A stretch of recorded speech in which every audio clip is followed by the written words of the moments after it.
frère Giovanni du Panama, Exode 12 verset 22. Puis Moïse a appelé tous les anciens d'Israël et leur a dit, allez tout de suite et choisissez vous-même un agneau pour chaque famille, et abattez l'agneau pascal, prenez un groupe d'hysope, plongez-le dans le sang dans le bassin et brossez le dessus et les deux montants latéraux du cadre de porte avec un peu de sang. Aucun de vous ne passera la porte de sa maison jusqu'au matin. Quand l'Éternel passera pour abattre les Égyptiens, il verra le sang sur le dessus et les deux poteaux latéraux et passera par la porte. Donc il ne permettra pas aux destructeurs d'entrer dans vos maisons et de vous abattre. Dans cette vision le Seigneur me conduisait à un endroit particulier et le Seigneur me disait, mon fils regarde mon église, regarde mes enfants. Quand j'ai regardé j'ai vu que l'endroit était comme un stade, et ce stade était plein des morts. J'ai vu que parmi ces cadavres, il y avait des enfants et des personnes âgées, et je disais Seigneur, pourquoi y a-t-il même des enfants ici?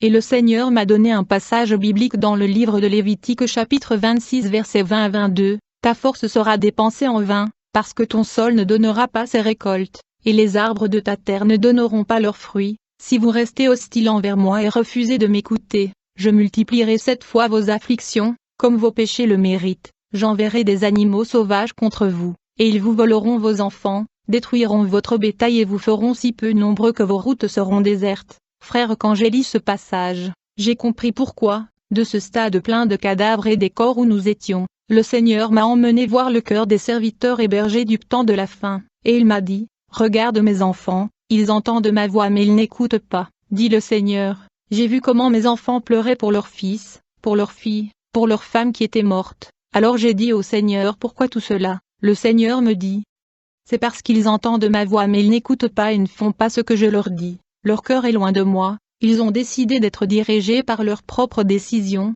ils sont émus et dirigés par leurs propres émotions et sentiments. Cela me fait mal de voir mon peuple et mes enfants comme ça, aucun d'entre eux ne cherche mon chemin et ma volonté, ils se dirigent, je ne les dirige pas, ils prennent des décisions importantes sans moi, et des calamités leur arrivent. De là le Seigneur m'a emmené voir ce virus qui tue des gens dans le monde. Le Seigneur m'a dit que Satan a trompé l'humanité. Car cette pandémie n'est pas un virus provenant d'un animal, le Seigneur a dit que ce virus ne vient pas d'un animal, il a dit que ce virus a été créé par Satan pour détruire l'être humain. Le Seigneur m'a dit les médias et le peuple du monde ont tort, ils ont tort de dire aux gens de se couvrir la bouche et le nez, il n'est pas pertinent de couvrir la bouche et le nez, car si vous vous couvrez la bouche et le nez, le virus peut vous infester par les yeux et les oreilles, peu importe que vous vous couvriez le nez ou la bouche, en effet cette maladie est l'ange de la mort. C'est lui qui est derrière le virus, c'est lui qui entre dans les maisons pour frapper des membres de la famille avec la mort, et le Seigneur m'a montré comment l'ange de la mort pénétrait dans les poumons des gens et les a serrés et détruits, et j'ai dit Seigneur, mais que sommes-nous supposés faire? Comment suis-je censé l'arrêter? Le Seigneur a dit vous savez que vous êtes un fils choisi et que vous portez une vision depuis la capuche de l'enfant. Frère, quand j'avais 12 ans, j'ai fait confiance au Seigneur pour tout, je me souviens un jour d'un incident pendant mon enfance. Mon grand-père a dit que deux voleurs voulaient m'agresser et tout ce que j'ai fait était de fermer les yeux et de dire, Esprit Saint aide-moi, je sais que tu vas me défendre, et en ce moment même ces voleurs ont couru, ils ont couru et j'ai rendu gloire à Dieu. Le Seigneur a dit, si vous étiez comme ça à 12 ans, de merveilleuses choses se reproduiront ensemble, et à partir de là, le Seigneur m'a amené à prier pour l'huile, il m'a dit vous allez dire à mes enfants de prier pour l'huile, ils doivent oindre leur maison avec de l'huile. Le Seigneur a dit qu'ils doivent agir comme les enfants d'Israël au temps de l'Égypte. Il y aura de la peste et il va y avoir beaucoup de morts dans un futur proche. Et j'ai dit Seigneur, qu'en est-il des morts que vous m'avez emmené voir dans ce stade? Que va-t-il se passer? A dit le Seigneur ces morts c'est ce qui se passe déjà. Il dit que toutes ces personnes mortes que vous avez vues dans le stade sont des choses qui se passent déjà.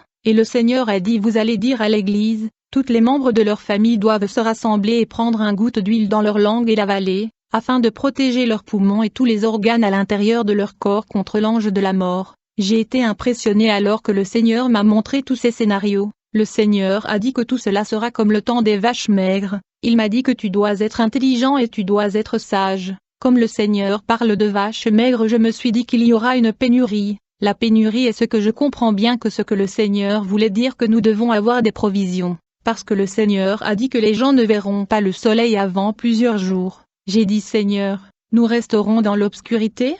Il a dit que l'on ne verra pas le soleil, mais je n'ai pas compris. J'ai dit Seigneur, que voulez-vous dire quand vous dites qu'ils ne verront pas le soleil? J'ai compris que nous passerons du temps à la maison ne voyant pas le soleil. Cela signifie confinement et ne pas pouvoir sortir pour vivre une vie normale pendant une période de temps. Puis le Seigneur a dit que ce serait comme des temps de vaches maigres. Il voulait dire que j'étais supposé avertir les enfants de Dieu pour commencer à acheter du riz, des haricots, de la farine, de l'eau et ce dont nous aurons besoin à la maison. Car il y aura un temps où nous entrerons dans une période où chacun devra être confiné à la maison. Il y aura un moment où nous ne pourrons pas sortir dans la rue, comme le Seigneur m'a dit qu'ils ne verront pas le soleil, et toute cette révélation m'a laissé gronder. Je parlais au pasteur avant-hier et je l'ai partagé, parce que le Seigneur m'a dit vous devez parler, et j'ai fait ce que le Seigneur m'a montré. Et les bergers ont compris et déjà ils ont commencé à dire à leurs membres qu'ils devaient acheter l'huile qu'ils devaient garder à la maison. De sorte que tout le monde dans leur maison doit s'unir dans leur maison dans la prière et chaque jour, ils doivent mettre de l'huile avant de sortir travailler ou pour l'école où ils ont leurs activités. Ils doivent mettre quelques gouttes d'huile sur leur langue.